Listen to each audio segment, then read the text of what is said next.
السلام عليكم ورحمة الله وبركاته. بص يا صديقي، جهاز كارير 3 حصان. الزبون مكلمني على ان هو عايز يتلغي البلف العاكس بتاعه.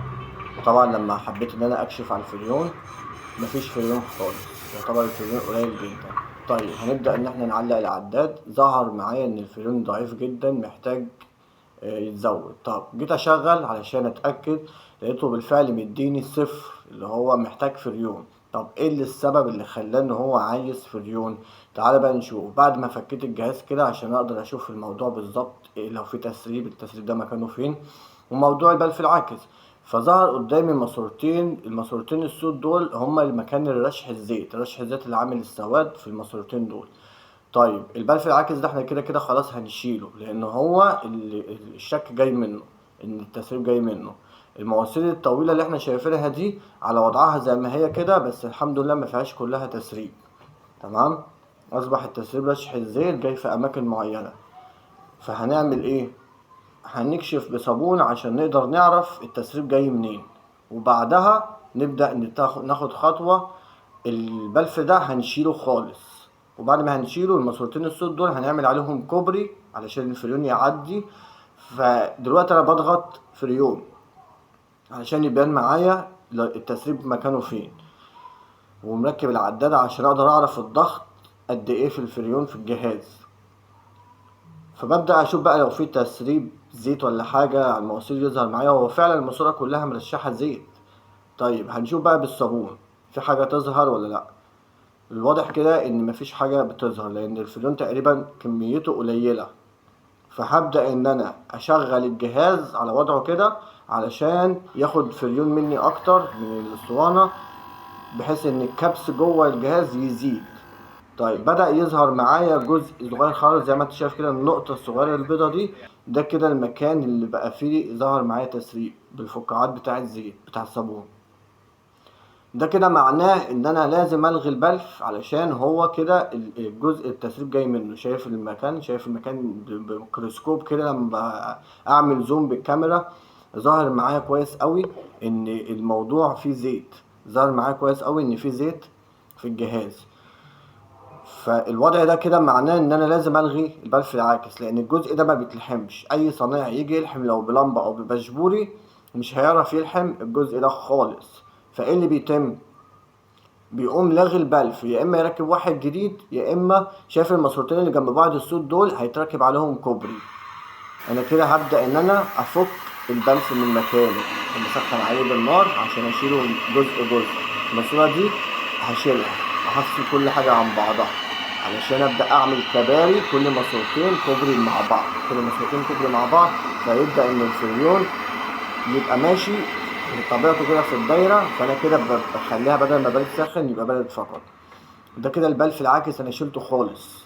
بعد ما شلته خالص هبدا ان انا خلاص انا لغيته، ومكان التسريب زي ما احنا شفناه.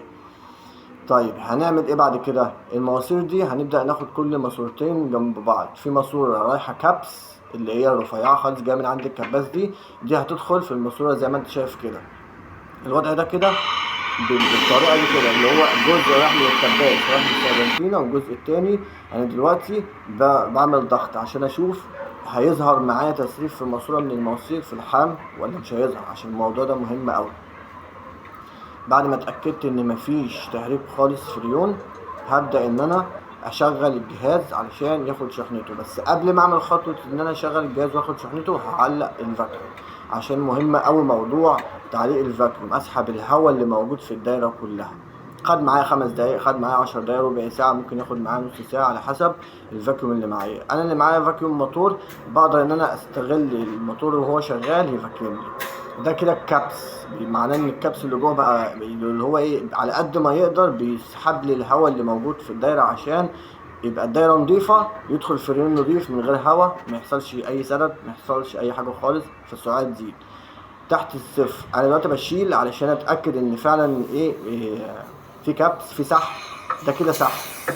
الجنب التاني ظهر معايا كبس، يبقى انا كده الموتور اللي شغال كويس وبيسحب كويس وعامل الفاكيوم بتاع الجهاز. انا قافل العداد، هبدا ادي ليكويد علشان مش هستنى لسه. شايف الحركه اللي انا بعملها دي؟ بفرغ الهواء اللي موجود في الخرطوم مطرح ما انا شلت من الموتور وحطيت في الاسطوانه. بقى في هواء في الخرطوم، فانا بشيل الهواء اللي في الخرطوم ده عن طريق ان انا بفتح سنه بطلع شويه غاز من الفريون، وبدي بقى فريون والمكنه واقفه، بدي سائل مش بدي غاز وهي على وضعها العادي، بدي سائل عشان يخش جوه.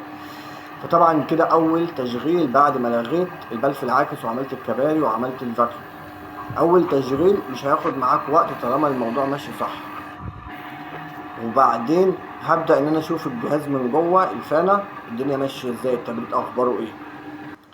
100% هتلاقي تبريد تلاجة بجودة عالية، لانك انت عملت فاكيوم واتأكدت ان مفيش تهريب في اللحام، وفي نفس الوقت الجهاز زي ما انت شايف كله معرق، فده معناه ان مفيش حاجة، مفيش قطرة هواء ولا اي حاجة موجودة في الدايرة، فكلها نضيفة، فالفريون بس هو اللي موجود في المواسير كلها.